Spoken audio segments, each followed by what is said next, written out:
नमस्कार, मैं हूं रमेश भट्ट और आप देख रहे हैं इंडिया बोले। और आज हम बात करेंगे one nation one tax one product की।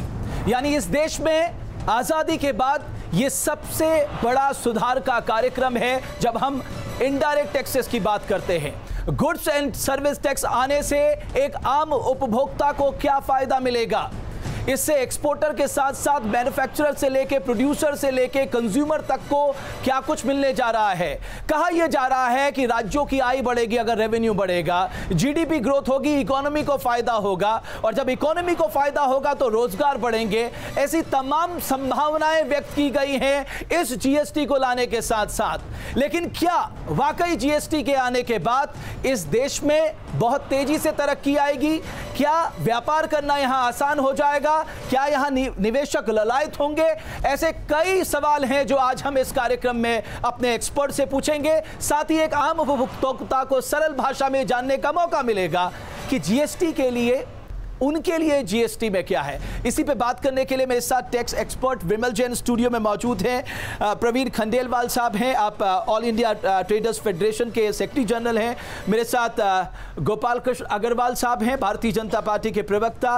मेरे साथ प्रोफेसर दिनेश वासने सीपीआई से। आप कितने खुश हैं इस जीएसटी जो लाया जा रहा है? और अभी तो खैर कमोडिटीज किस स्लैब में आएंगी इस पे चर्चा होनी बाकी है। और प्रोफेसर अरुण कुमार से भी जानेंगे कि वाकई जो कहा जा रहा है कि साहब बहुत बदलाव आने वाला है, टैक्स जीडीपी रेशियो बढ़ जाएगा, बहुत कुछ इस देश में होने वाला है। कांग्रेस पार्टी की प्रवक्ता प्रियंका चतुर्वेदी मेरे साथ जुड़ चुकी हैं।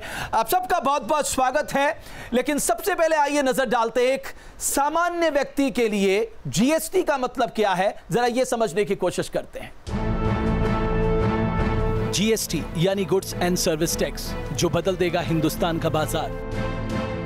सरकार की योजना के तहत जीएसटी लागू होने के बाद न सिर्फ देश को फायदा होने वाला है, बल्कि इसका फायदा देश के उन करोड़ों लोगों को भी पहुंचेगा जो टैक्स की उलझनों में पड़कर व्यापार में नुकसान उठाते हैं। बिल्कुल सही फैसला है, क्योंकि जो भी गवर्नमेंट ने मतलब अभी 4-5 महीने से जो भी हो रहा है तो बहुत इम्प्रूवमेंट आया है बिजनेस में, और आगे भी बहुत अच्छा होगा। 100% फायदा होगा, 100%। इससे बिजनेस भी आगे बढ़ेगा और टैक्स का भी थोड़ा सा मामला है वो निकल जाएगा। वो ये जानना कि जीएसटी लागू होने के बाद देश में क्या महंगा हो जाएगा और क्या सस्ता जरूरी है। छोटी कारें, SUV, bike, paint, cement, movie ticket, बिजली के सामान, रेडीमेड कपड़े सस्ते हो सकते हैं। भले इस विधेयक के लागू होने के बाद लोगों के लिए बाजार में थोड़ा लचीलापन देखने को मिल जाएगा, लेकिन कुछ चीजें ऐसी भी हैं जिनके दाम पहले के मुकाबले बढ़ सकते हैं। Cigarette, branded jewellery, mobile phone bill, credit card bill, rail, बस, हवाई टिकट के दाम बढ़ सकते हैं। जीएसटी बिल आने के बाद देश में बाजारीकरण का माप एक ही तराजू पर आ जाएगा, जिसके बाद व्यापारियों के लिए देश में कारोबार करना आसान हो जाएगा। साथ ही सारे टैक्सों को एक साथ जोड़ना आसान हो जाएगा और इस पर लागत भी कम आने लगेगी। यानी अलग अलग तरह के टैक्स से ग्राहकों के साथ साथ कारोबारियों को भी छुटकारा मिल सकेगा। वहीं इसका फायदा सरकार को भी पहुंचेगा। जीएसटी के लागू होने के बाद कुछ टैक्सों में छूट मिलेगी। टैक्स कलेक्शन का दायरा सरकार के लिए बढ़ जाएगा, जिससे सरकारी खजाने में बढ़ोतरी होगी और पिछड़े राज्यों को फायदा होगा। Team news nation. तो जीएसटी अगर सबसे बड़ा बदलाव है तो इस बदलाव के मायने क्या हैं? मेरे साथ कुछ लोग भी मौजूद हैं जो यहां पर सवाल करेंगे हमारे मेहमानों से, जानने की कोशिश करेंगे कि उनके लिए जीएसटी में क्या है। लेकिन अग्रवाल साहब, सबसे पहले बहुत ही सामान्य तरीके से अगर आप बता सकें, आप कह रहे हैं सबको फायदा होगा, बहुत क्या फायदा होने जा रहा है ये थोड़ा बताइए। सबसे महत्वपूर्ण, जैसा आपने भी बोला अपने ओपनिंग रिमार्क में, कि one nation one tax one market, यह 3 बहुत महत्वपूर्ण इसके बेसिक कॉन्सेप्ट हैं। भारत हमारा एक है इसमें, लेकिन एकीकृत मार्केट नहीं है। अलग अलग स्टेट्स के अलग अलग टैक्सेस थे, लगभग 18 टैक्सेस थे जो केंद्र सरकार और स्टेट गवर्नमेंट और म्यूनिसिपैलिटीज़ लगाती थी। उन सब के कारण बहुत सारे रिटर्न्स भरने, कई तरह के प्रॉब्लम्स आते थे। ट्रांसपोर्टेशन में प्रॉब्लम आता था, ऑक्ट्राय लगाना, तो मार्केट को एक जगह प्रोड्यूस किया दूसरे स्टेट में बेचने में कई तरह के कॉम्प्लिकेशंस थे। तो एक मार्केट हो जाएगा और 18-20 जो टैक्स थे उनको मिला के जीएसटी एक अकेला टैक्स होगा जो स्टेट, सेंटर और इंटर स्टेट रहेगा, लेकिन एक ही टैक्स रहेगा। तो वन टैक्स वन मार्केट, ये बहुत महत्वपूर्ण है। और एक सबसे बड़ी बात यह है कि आज इनडायरेक्ट टैक्स जो लगभग 25 से लेकर 30% के रेट में है और जो देश का हर नागरिक देता है, गरीब से लेकर अमीर तक, हाँ। तो वह कम होके लगभग 18% में आपने बता दिया कि क्या फायदा होने जा रहा है। अगर ये फायदा था, अगर वाकई ये गेम चेंजर था, तो 2009 में आपने समर्थन क्यों नहीं किया यूपीए सरकार का? देखिए, यह 2086 से इस विषय पे चर्चा हो रही है। विश्वनाथ प्रताप सिंह ने मॉडरेट लाए थे, तब से ये चर्चा हो रही है। तो फिर तो हम पीछे जाएं तो 286 में क्यों नहीं आ गया? 1986 में क्यों नहीं आ गया? तो अल्टीमेटली एक इवॉल्व होता है। आज भी अरुण जी ने, प्रधानमंत्री ने, जीएसटी काउंसिल ने, अपोजिशन ने, सबके साथ के प्रयास से आज हम यहाँ पहुंचे और इम्प्लीमेंट। प्रोफेसर अरुण कुमार, ऐसा तो नहीं कि बहुत ज्यादा कहा जा रहा है जबकि इतनी सच्चाई है नहीं, हमें इंतजार करना चाहिए, हमें फल का इंतजार करना चाहिए कि साहब निकल के क्या है करके? इसमें हमें समझना पड़ेगा कि कॉम्प्लेक्सिटी क्या है।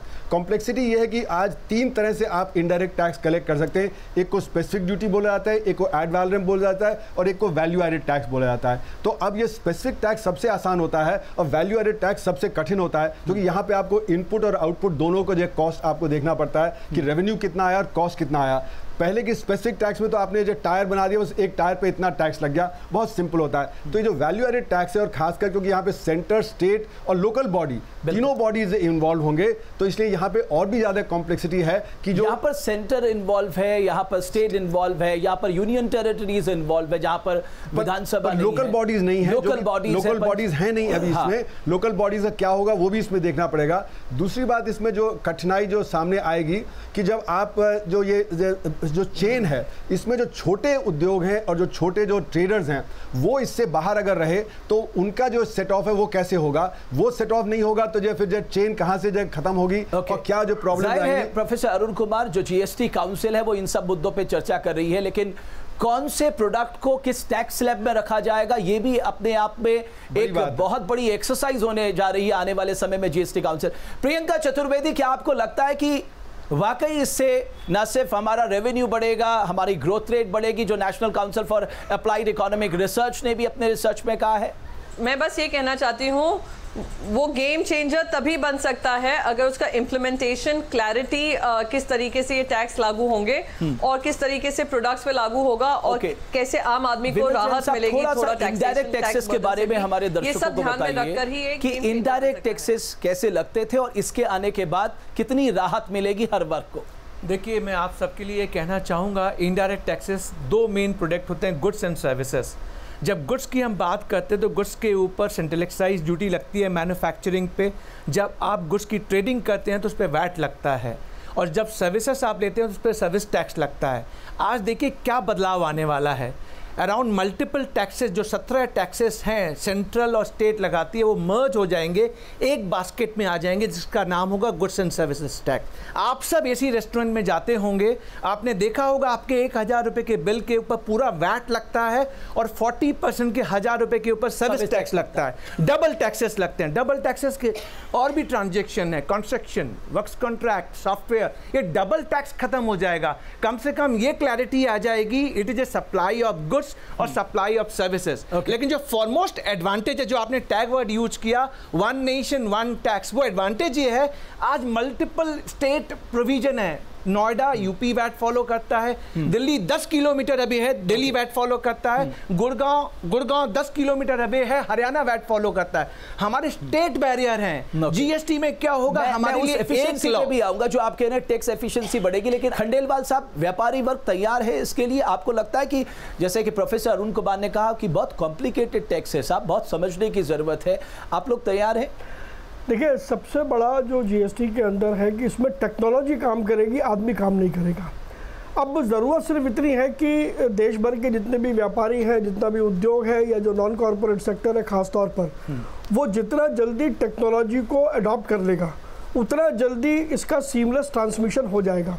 और जीएसटी, क्योंकि उस पर चर्चा पिछले अनेक सालों से चल रही है, हम भी पूरे देश भर में व्यापारियों को इस सिस्टम के लिए तैयार कर रहे हैं। और मुझे उम्मीद है कि यदि सरकार आउटरीच प्लान यदि अच्छा करती है, अब जीएसटी के तमाम फाइनल होने के बाद, तो कोई वजह मुझे नहीं दिखाई देती तो आपको ऐसा तो 3 नहीं महीने लगता में थोड़ा व्यापारी दुख भी है, क्योंकि अब तक बहुत तरीके होते थे साहब टैक्स इवेजन के, ये खत्म हो जाएंगे, थोड़ा दुख भी है व्यापारी वर्ग में? देखिए रमेश जी, ये आपका परसेप्शन हो सकता है, लेकिन बाय एंड लार्ज अगर व्यापारी टैक्स न देता तो उसको फिर अर्थव्यवस्था की रीढ़ की हड्डी क्यों कहा जाता है? आज भी सरकार की बास्केट में सबसे ज्यादा 45% का कंट्रीब्यूशन जीडीपी में वो नॉन गवर्नमेंट सेक्टर ये मालूम चल जाएगा खंडेलवाल साहब, जैसे जैसे ये इंप्लीमेंट होगा, जैसा प्रियंका ने कहा कि इंप्लीमेंटेशन एक चैलेंज होगा। वार्ष्णेय साहब, आपको कोई खोट नजर आ रहा है जैसा कि अमूमन आता है, या आपको लगता है कि इस बार जो है एक कॉम्प्रिहेंसिव बिल आया है और ये जब इंप्लीमेंट होगा जो इसके फायदे गिनाए जा रहे हैं वो फायदे होंगे? नहीं, देखिए जो फ़ायदे गिनाए जा रहे हैं वो तो पता लगेगा। मैं प्रियंका जी की बात से सहमत हूँ कि जब इसको लागू किया जाएगा, कितनी इफेक्टिवली इसको लागू किया जाएगा, नहीं तो जीडीपी डाउन जाएगी। अगर ये गलत इम्प्लीमेंट हो गया और ठीक से इम्प्लीमेंट नहीं हो तो जीडीपी डाउन जाएगी, जैसे नोटबंदी से गई है। चाहे उसको जीडीपी को दिखाने के लिए क्राइटेरिया बदलने, बात और है। रमेश जी देखिए, सबसे बड़ी बात यह है कि कोई भी आप ढांचा लाएँ या कोई भी कर व्यवस्था लाएँ, उसका आम जनता के रोटी, कपड़ा और मकान, 3 मौलिक आवश्यकताओं पे क्या होगा? मकान, रियल एस्टेट आपने आउट कर दिया इससे। हाइड्रोकार्बन प्रोडक्ट जिससे सबसे ज़्यादा महंगाई पे असर पड़ता है उसको आपने इससे आउट कर दिया। तो ये महंगाई कैसे घटेगी, मैं ये जानना चाहता हूँ। कौन से स्कूल ऑफ इकोनॉमिक्स के थॉट में ये महंगाई घटा रहा है? ये कौन से स्कूल ऑफ इकोनॉमिक्स की थॉट है मैं बता देता हूँ आपके। जो पहली empowered group of state finance minister बनी थी, तब आपके जो मंत्री थे उन्होंने सबसे ज्यादा विरोध किया था कि पेट्रोलियम प्रोडक्ट्स को जीएसटी के दायरे में नहीं लाना चाहिए। जो आप मुझे समझा रहे हैं, आपके फाइनेंस मिनिस्टर जो चेयरमैन थे उन्होंने सबसे ज्यादा विरोध किया था। उसका एक रीजन है क्योंकि पेट्रोलियम प्रोडक्ट्स पे स्टेट्स भी बहुत लंबा टैक्स लगाते हैं। तो अब आप देख लीजिए कि तो आप ये कहिए ना हमारे फायदे पे सीधे सीधे कुठारा खाता, इसलिए हमने कहा इसको अलग कर दो। दूसरा इसकी एक प्रॉब्लम ये है कि जो आम जनता की दैनिक प्रयोग की वस्तुएं 350 लिस्टेड है, 350 या 352, वो तो जीरो से आधी तो इन्होंने बाहर कर दी। न्यूट्रल रेट जीरो होगा, वो उसमें ज्यादा आधी तो इन्होंने बाहर दी कर दी। एक बार बात कर लेते, अभी तो खैर जितने अभी में प्रोफेसर उसमें से आधी तो बाहर कर दी, आधी अभी भी अंदर है। उससे कैसे महंगाई घटेगी? लोगों को मकान सस्ता कैसे मिलेगा? लोगों को सस्ता कैसे मिलेगा? क्या है वो पता है? जीरो मिलेगा। आपका 0% है, आपका 5% है, 12% है, 18% है, 28% है। स्लैब हैं, कौन सी कमोडिटी की स्लैब में आएगी, इस पर चर्चा होनी है। लगाइए कि 40% तक टैक्स रह सकता है। अग्रवाल साहब मुझे कुछ पलों के लिए रुकना है। जब अब लौटेंगे, national council for applied economic research ने अपने शोध में क्या कहा है कि इससे कितना रेवेन्यू ज्यादा जनरेट होगा, कितनी जीडीपी बढ़ेगी इन टर्म्स ऑफ रुपीस, वो कितना बड़ा आंकड़ा है, उससे क्या फायदा होगा। तो क्या कहा है national council of applied economic research ने कि जीडीपी में 0.9% टू 1.7% की बढ़ोतरी हो सकती है। यानी अगर इसको एब्सोल्यूट टर्म रुपए में गिन लिया जाए तो 42,789 करोड़ से 83,899 करोड़ तक का राजस्व ज्यादा प्राप्त हो सकता है सालाना केंद्र और राज्य को। जाहिर है ज्यादा पैसा आएगा, वो ज्यादा सोशल स्कीम पे खर्च करेंगे। लेकिन अभी जो सबसे बड़ी चुनौती होगी प्रोफेसर कुमार, वो होगी कि किस टैक्स स्लैब में आप कौन सी कमोडिटी को रखेंगे ताकि आम आदमी को महंगाई से राहत मिल सके। देखिए, सबसे पहले बात जो समझनी है कि जो इनडायरेक्ट टैक्स होता है, अप्रत्यक्ष कर, वो इन्फ्लेशनरी होता है। बिल्कुल। अगर आप अमीर गरीब पे बराबर लगता है और रिग्रेसिव होता है। इसलिए दो चीजें, एक तो रिग्रेसिव और दूसरा है कि इन्फ्लेशनरी। तो अगर आप कह रहे हैं कि आप ज़्यादा इकट्ठा करेंगे तो मतलब इन्फ्लेशन बढ़ जाएगा। कुछ हमारे लोग भी सवाल करना चाहते हैं, आइए उनसे जान लेते हैं। हाँ, आप क्या जानना चाहती हैं? क्या जीएसटी आने से इसके कर चोरी की संभावना कम हो जाएगी? ये जो फ्रेश बता रहे हैं उसके अनुसार रेल, बस और हवाई जहाज की टिकट महंगे होंगे तो ये जनता पर बोझ नहीं पड़ेगा। हम गृहिणियां तब समझेंगी जब हमारी वस्तुओं के दाम कम होंगे, हमारी किचन का खर्चा कम होगा। और भाव जीएसटी आने से पहले ही थोक मार्केट में ही 5%, 10%, 5 और 10 रुपए तक बढ़ा दिए गए हैं। कहने को बहुत कुछ है। व्यापार मंडल बहुत चालाक होता है, वो हर तरह से कोशिश करता है कि कैसे टैक्स से बचा जाए। अब देखना है चतुराई। देखिए कि माता जी आप बिल्कुल सही कह रही हैं। देखिए इसमें खंडेलवाल साहब आप परेशान हैं। एक बात मैंने आप आदमी की धारणा ही बैठना, कुछ और लोग सवाल है। इसका जवाब तो दे दे रमेश जी। बहुत संक्षेप। मेरी प्रॉब्लम ये है, अंधी अंधी तेरे भैया आयो टटोलूंगी तो जानूंगी। अटल बिहारी जी जीएसटी लाए थे, इतने साल तक लागू ना करके उसका क्यों नुकसान किया गया? अब उसका फायदा होने वाला है तो कृपया उसे लागू कर दीजिए। ओके, हाँ। जो लोग अलग अलग टैक्स देते थे और अब जीएसटी लगा है, उनका रेशो क्या होगा, उनकी मात्रा क्या होगी?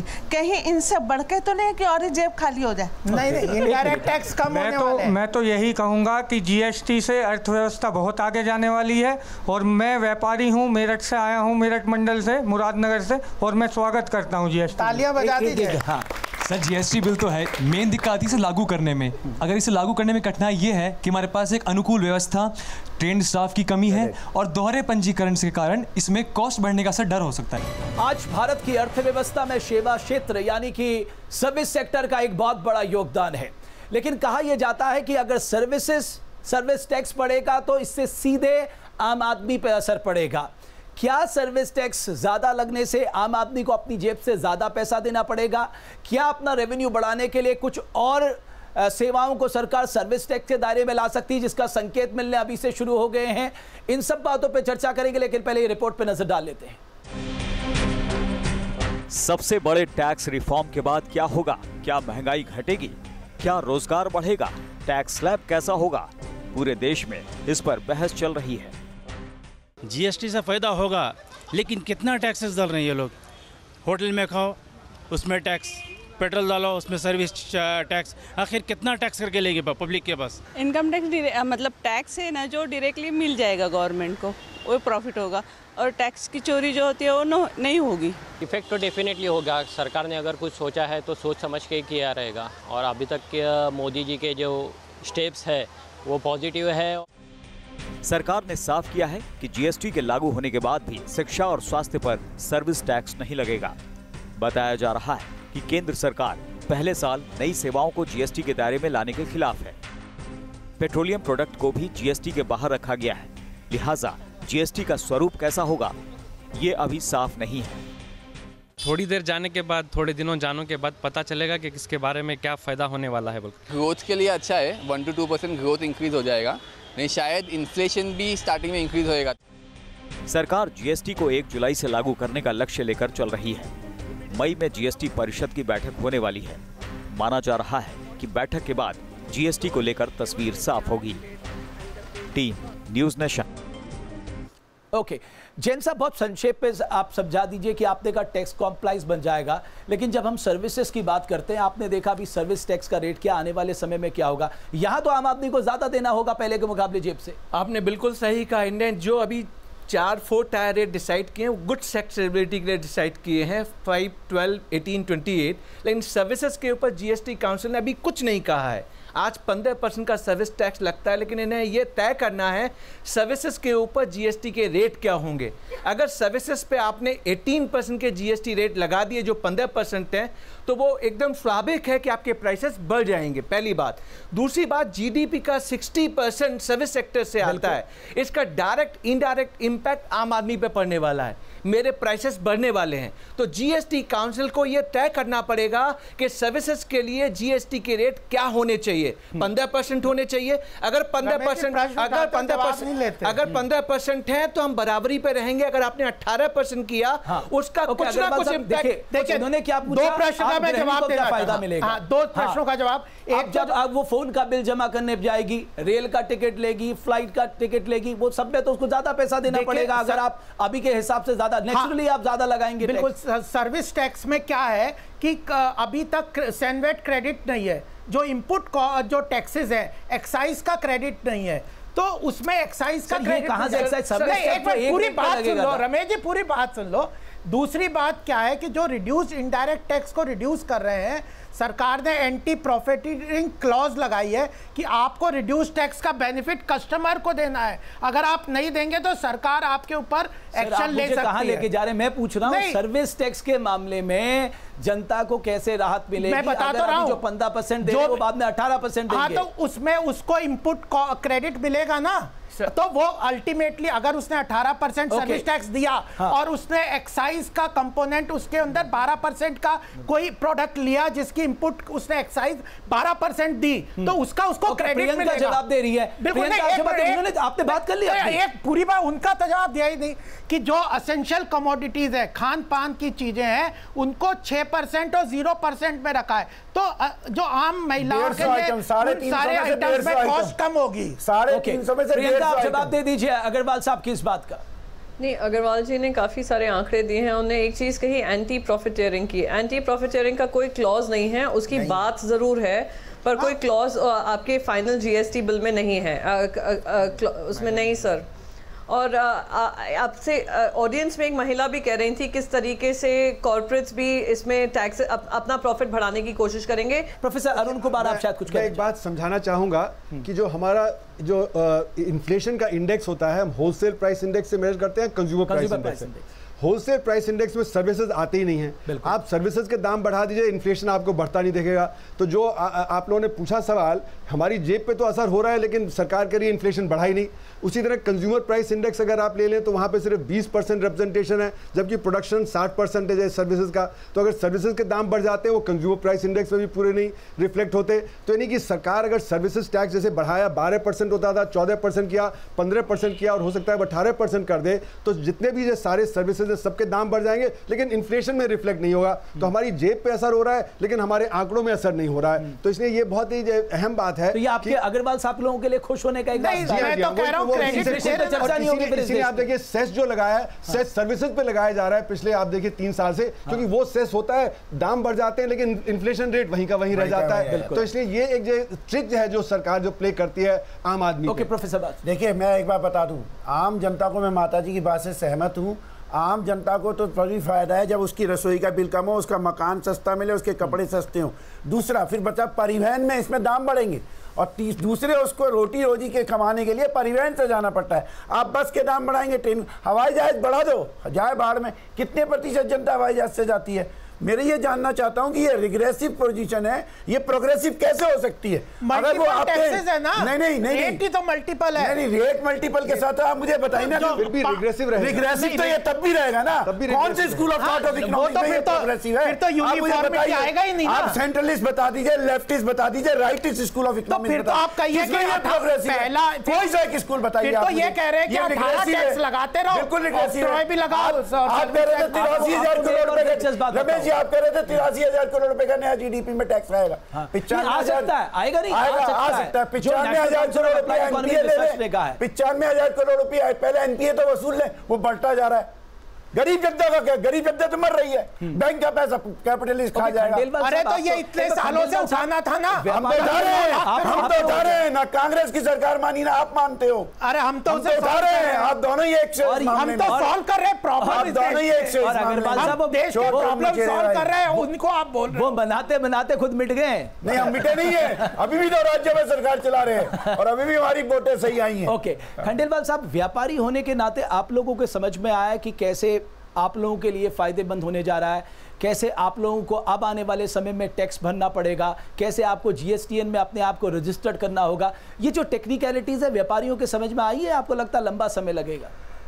देखिए, जितना जीएसटी का जो स्वरूप अभी सामने आया है, उस स्वरूप के साथ व्यापारी को जुड़ने में कहीं से कहीं तक कोई दिक्कत नहीं है, क्योंकि जैसा मैंने पहले भी कहा कि इसमें टेक्नोलॉजी काम करेगी। अच्छा, कुछ लोग यहाँ से सवाल करना आज तक घट गए, बता हाँ, एक मिनट में आ रहा हूँ। हाँ सर, मेरा सवाल अग्रवाल सर से है कि जैसे जीएसटी आएगा तो हमें प्रॉफिट होगा, हम मान लेते हैं ये बात को, क्या आप ये हमें रिटर्न में दे सकते हैं कि हमें प्रॉफिट होगा? बॉन्ड आप बना सकते हैं? अरे वो नहीं दे सकते बेटा, क्यों वो नहीं दे सकते? सर, मैं मुरादनगर से आया हूँ, पार्षद हूँ। सर, मैं तो आम जनता के लिए एक ही बात पूछना चाहता हूँ। एक मिनट सर। कि लागू चाहे कुछ भी हो, एक आस लगाए जो जनता बैठी है, गरीब वेट देने के लिए तैयार है, शर्त है उसे गरीबी दूर हो। रिचार्ज पे जो टैक्स लगता है सर्विस टैक्स, ये जीएसटी के दायरे में आएगा या नहीं आएगा? क्या चीज? बिल्कुल आएगा, वो सर्विस है तो ऑब्वियसली वो सर्विस उसमें आएगी। हाँ, एक लास्ट सवाल। हाँ सर, आम जनता आज वैट से बिल्कुल अनजान है, तो आगे चल के हम सोचते हैं शायद इसके पॉजिटिव परिणाम भी हो सकते हैं और नेगेटिव भी हो सकते हैं। मैं आपकी ये बात समझ गया कि लोगों को मालूम होना चाहिए कि और अगर इसके नेगेटिव परिणाम आते हैं, अगर पॉजिटिव आते हैं तो वेल एंड गुड, और अगर नेगेटिव आते हैं तो उसके बारे में आपने आगे क्या सोचा?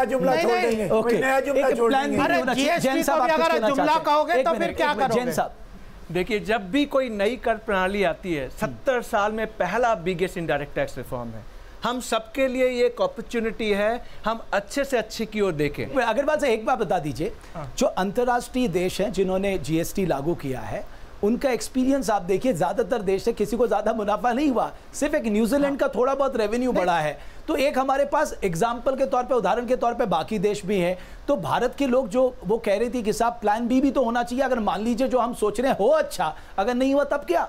नहीं देखिए, जो विदेशी जो एक्सपेरिमेंट्स हैं वहाँ पे मार्केट बहुत छोटे थे, हमारे यहाँ पे डाइवर्स मार्केट है, इतना बड़ा जोग्राफिकल एरिया है, स्टेट की बाउंड्रीज है, अलग जगह पे अलग, कहीं कोई नेचुरल रिसोर्स होता है, कोई इनपुट रिसोर्स कहीं होता है, मार्केट कहीं है, आलू कहाँ उगाते हैं, बेचते कहाँ है, इतना डाइवर्स और इतना बड़ा नेशनल मार्केट इतना बड़ा नहीं था। इसलिए जो डाइवर्सिटी है हमारे देश की, उसके लिए जीएसटी बहुत इंपॉर्टेंट था। एक यूनिफाइड मार्केट कम से कम कमोडिटी मार्केट के लिए आवश्यक है, सर्विसेज के लिए प्रॉब्लम नहीं थी। नहीं, आलू प्याज टमाटर ये सस्ता कर देंगे, बाद में कहेंगे टमाटर लाल गाल वाले खाते हैं, पूछ लो, बाद में हम कहेंगे तो आपके शो में फिर आएंगे। रमेश जी आपके शो में फिर आ जाएंगे। मैं कहूंगा कि कनाडा हमसे 4 गुना ज्यादा बड़ा है, और वहां पे जब ये लागू किया गया तो वहां पे इन्फ्लेशन बढ़ गया और दूसरी समस्याएं आई। और दूसरी बात जो मैं कहूँगा कि हम प्राइस पे बहुत ज़्यादा एम्फेसिस अभी तक दिया है, लेकिन एम्प्लॉयमेंट पे भी एम्फेसिस देना चाहिए, क्योंकि अगर बेरोजगारी बढ़ी तो हमारे यूथ को प्रॉब्लम आएगी। और जैसे मैंने कहा कि 94% लोग असंगठित क्षेत्र में काम करते हैं, और क्योंकि संगठित क्षेत्र को इससे बहुत बड़ा फायदा होगा और असंगठित क्षेत्र को कंप्यूटराइज करने में कॉस्ट बढ़ जाएगा, तो इसलिए उसकी जो प्रॉफिटेबिलिटी कम हो जाएगी, और जो असंगठित क्षेत्र को असर पड़ा तो आपका जो एम्प्लॉयमेंट जनरेशन है वो कम हो जाएगा। और इसीलिए आप देखिए कि जो संगठित क्षेत्र का जो ग्रोथ हुआ है उसको हम बोलते हैं जॉबलेस ग्रोथ। प्रियंका, ये एक नए तरह का फेडरल स्ट्रक्चर है जहां पर ज्यादा पावर स्टेट के पास है, यानी जो वोटिंग पावर है वो 2/3 स्टेट के पास है। मैं देख रहा था 3/4 से कोई भी जो अगर फैसला लिया जाएगा वो पारित करवाना होगा। आपको लगता है ये बेहतर होगा क्योंकि राज्यों को एम्पावर किया गया है? नहीं, देखिए, क्योंकि फेडरल स्ट्रक्चर है, फेडरल डेमोक्रेसी है, तो और जीएसटी में काफ़ी उनके भी ऐसे टैक्सेस हैं जो स्ट्रीमलाइन करने के पर्पज से उन्होंने भी लेट गो किए हैं, तो ये फेयर ही रहेगा कि उनको भी अगर कुछ वीटो करना है या कुछ अप्रूवल करना है या कुछ पास करना है या कुछ अपने सुझाव देने हैं, तो उनके पास ज़्यादा कंट्रोल रहे। संक्षेप में, क्या आपको लगता है आने वाले समय में पेट्रोलियम प्रोडक्ट्स को भी जीएसटी के दायरे में लाना चाहिए? आना तो चाहिए, क्योंकि अगर ट्रू पर्पस ऑफ जीएसटी इसके यूनिफॉर्म टैक्स स्ट्रक्चर होगा, पर कितना स्टेट्स इसमें अग्री करेंगे ये सबसे ज़्यादा चैलेंजिंग रहेगा, किस तरीके से हम इसको मैन्यूवर कर सकते हैं। विमल जैन साहब, टैक्स ऑन टैक्स का जो क्लासिक एग्जाम्पल है इस देश का पेट्रोलियम सेक्टर है। हम 1 नेशन 1 मार्केट 1 प्रोडक्ट कह रहे हैं, तो हमें थोड़ा सा इस ओर भी ध्यान देना पड़ेगा क्या इस सेक्टर को भी आने वाले समय में, हालांकि जीएसटी काउंसिल इस पर भी चर्चा करेगी, उसके पास अधिकार होगा, हमें इस पर भी सोचना होगा? बिल्कुल सोचना चाहिए। पेट्रोलियम प्रोडक्ट को अगर आप जीएसटी में नहीं लाते हैं, यानी कैस्केडिंग चलता रहेगा। आप पेट्रोलियम पे सेंट्रल एक्साइज और वैट पे करेंगे, जिसकी क्रेडिट आपको जीएसटी में नहीं मिलेगी। तो ये हमारे देश के हित में है, जितनी जल्दी हो हम पेट्रोलियम प्रोडक्ट को भी जीएसटी में लाएं। प्रोफेसर कुमार जी हाँ, ये बहुत ज़रूरी है कि पेट्रोलियम प्रोडक्ट, रियल एस्टेट और जो ये बाकी और चीज़ें जैसे कि जो अल्कोहल वगैरह जो बाहर रखा गया है, इनको भी लाना बहुत ज़रूरी है। तभी जीएसटी का जो एक असली मकसद था, यूनिफाइड मार्केट, यूनिफाइड मार्केट के अलावा जो कैस्केडिंग इफेक्ट हटाने की बात थी वो तभी हटेगा, नहीं तो कैस्केडिंग इफेक्ट चलता रहेगा और इससे जो कॉम्प्लेक्सिटी आएगी वो जीएसटी के इंप्लीमेंटेशन में प्रॉब्लम लाएगी। अग्रवाल साहब, यहाँ केवल राज्यों को बड़ा दिल नहीं दिखाना होगा, आपको भी बड़ा दिल दिखाना होगा, क्योंकि आपके पास भी एक बहुत बड़ा अमाउंट आता है रेवेन्यू के तौर पे पेट्रोलियम सेक्टर से। नहीं, देखिए, मैं ये जो सबको इसमें जीएसटी में लाना मेरे ख्याल से एकदम जरूरी ठीक नहीं है, क्योंकि जीएसटी का केवल एकीकृत मार्केट एक ऑब्जेक्टिव है, लेकिन रेवेन्यू न्यूट्रल भी होना है। गरीबों के कल्याण, जो हमारी सरकार का पिछले 3 साल से फोकस है, आम जनता को, लो इनकम ग्रुप, वो कह रहे हैं हमारा सिलेंडर महंगा हो गया साहब। नहीं, तो अगर आप सारी चीजों को ले आओगे तो फिर रेवेन्यू न्यूट्रल कैसे करोगे? नहीं, अगर आप सब चीजों को जीएसटी में ले आओगे तो फिर रेवेन्यू को कैसे न्यूट्रल करोगे? साहब, आपका आकलन क्या है? देखिए हम लोग पेट्रोलियम को खाली पेट्रोल और डीजल की निगाह से देखते हैं।